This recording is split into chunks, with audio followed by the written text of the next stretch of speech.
This is Real News Media TV, coverage you can trust. Please like, share, subscribe, and hit the notification bell. Select all for daily news updates. Tropical Storm Grace brings flooding, blocked roads, and electricity loss. Jamaica received a battering from Tropical Storm Grace yesterday as heavy rains and winds associated with the cyclone toppled trees, utility poles, and flooded roads, leaving some motorists and pedestrians stranded in sections of the corporate area. High levels of floodwaters in the vicinity of Tinsapen Aerodrome on Marcus Garvey Drive in St. Andrew resulted in some vehicles stalling due to water intake in their engines. It forced the occupants of some of the vehicles to brave the rain and make futile attempts at push-starting them or seek help from others who had jumper cables. On Mullines Road in St. Andrew near Tarrant Baptist Church, pedestrians chanced walking through knee-high water. Further on Mullines Road near Apex Medical Center, motorists heading to and from Halfway Tree had to divert due to a large downed tree and utility lines blocking the road. Near the Seaview Gardens Health Center, the road had the appearance of a river.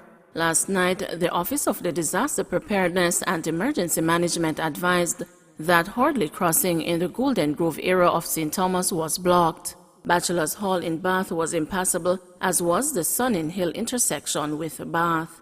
A frantic resident of Bamboo River in St. Thomas told the news that he and his neighbors feared their homes being flooded.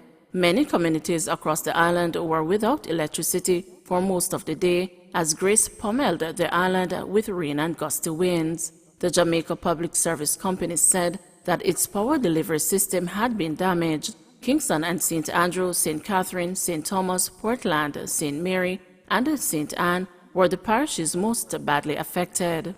Up to 7:30 p.m. yesterday, residents of some areas in Kingston Central reported that power had not been restored.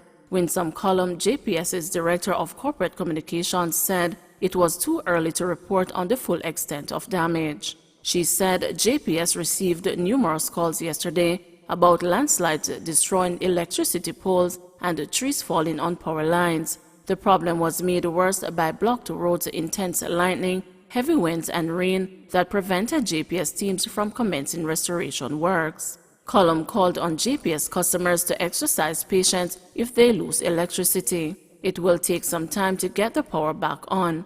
Our teams have to take precaution to ensure that all safety protocols are observed in order to protect life and property, Cullum said. While we understand the temptation to go outside to examine the damage done by the tropical storm, it is best to stay indoors at this time and to keep far from damaged poles and lines, she advised. Hunt on for man who lured away and raped 11-year-old girl in Manchester. The Manchester police are searching for a man who allegedly raped an 11-year-old girl in the parish on Saturday. The incident happened in Knockpatrick district. Reports are that the girl was in Mandeville waiting to board a taxi when she was approached by the man who offered her a lift home. The child was taken to Knockpatrick district, where she was reportedly sexually assaulted. There has been 100% increase in the number of rapes that have been reported in the Manchester Police Division in 2021 up to August 7 in comparison to the same period last year. According to statistics provided by the Jamaica Constabulary Force, there have been 16 reported incidents of rape in the parish this year, compared to 8 for the corresponding period last year. Overall, there has been a 31.5% reduction in incidents of rape island-wide in 2021 when compared to the corresponding period last year.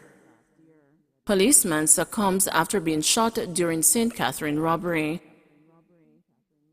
A police corporal attached to the Glengough police station has died in hospital after being shot by unknown assailants in Central Village, which is just outside of Spanish Town in St. Catherine. The shooting happened around 7 o'clock this morning. It is reported that the policeman went in the area to buy a car. He was pounced upon by men armed with guns and shot several times. The policeman was robbed of an undetermined sum of money. Portland man charged with fraudulent conversion. The police have on Monday charged a Portland businessman with fraudulent conversion after he allegedly failed to deliver motor vehicles in a transaction. The man has been identified as 36-year-old Donovan Thompson, otherwise called Free, of a Norwich Heights address. The police said that between April 2020 and May 2021, the complainant paid Thompson approximately $3,150,000 in order for him to purchase 2 motor vehicles. After not receiving them at the agreed time, the complainant demanded the cars or his money. However, neither was forthcoming, and the complainant reported the matter to the fraud squad. Thompson later surrendered to detectives and was subsequently charged. Kingston teen on firearm and wounding charges.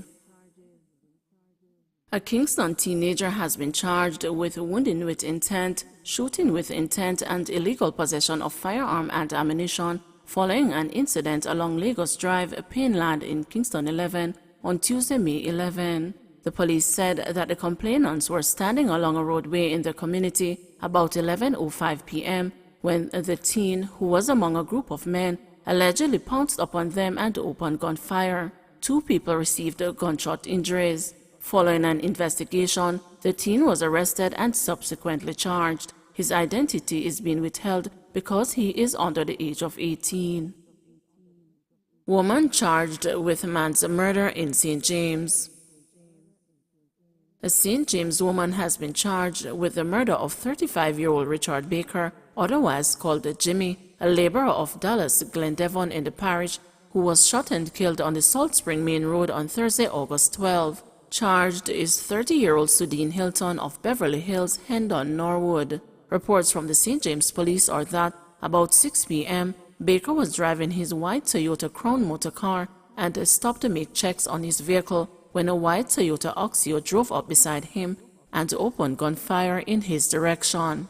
Baker, who was still able to operate his motor car, drove in the direction of the policemen who were in the vicinity. He was assisted to the police service unit and was able to assist the lawmen in capturing the suspect, who was still in the area, the police said, adding that Baker was then taken to the hospital where he was treated and later succumbed to his injuries. On Sunday, August 15, Hilton was charged after an interview in the presence of her attorney. Her court date is being finalized. Avoid crocodile habitats, NEPA advises public. The National Environment and Planning Agency is again advising members of the public to exercise extreme caution in areas close to swamps, rivers, and gullies, as crocodiles are likely to be displaced during heavy rains. The advisory comes after Tropical Storm Grace dumped heavy rains on the island, resulting in several parishes being affected by flooding.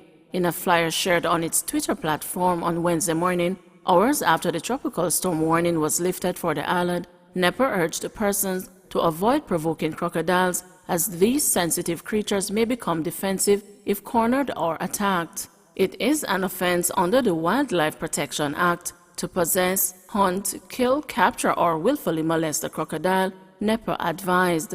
Individuals found guilty of the offense may be charged a maximum of $100,000 or face 1 year imprisonment, it added. Meanwhile, persons can report crocodile sightings by calling 876-754-7540 or toll-free 888-991-5005. Individuals may also call 119 or make a report to the nearest police station, NEPA said. 19 additional COVID-19 deaths, 289 new cases. Jamaica has recorded 19 more COVID-19 deaths, pushing the tally to 1,339. Those who have died are 4 males from Westmoreland, ages 57, 66, 50, and 75, 3 females from Westmoreland, ages 47, 64, and 65, 2 females ages 67 and 94 from St. Anne, and an 83-year-old male from St. Anne, 2 females from St. Catherine ages 77 and 52, and 2 males also from St. Catherine ages 77 and 58, a 44-year-old male from St. Elizabeth, a 65-year-old woman from St. Elizabeth, a 58-year-old female from St. James, a 39-year-old male from Kingston and St. Andrew, and a 63-year-old female from Hanover. The Ministry of Health says the deaths occurred between August 12 and 16. One more case has been recorded as a coincidental death, increasing the tally to 170, and 2 more fatalities are under investigation, moving that figure to 112. Meanwhile, there were 289 new cases, with ages ranging from 6 months to 94 years, pushing the total to 59,377, with 10,095 being active. Of the new cases, 179 are women and 110 are men.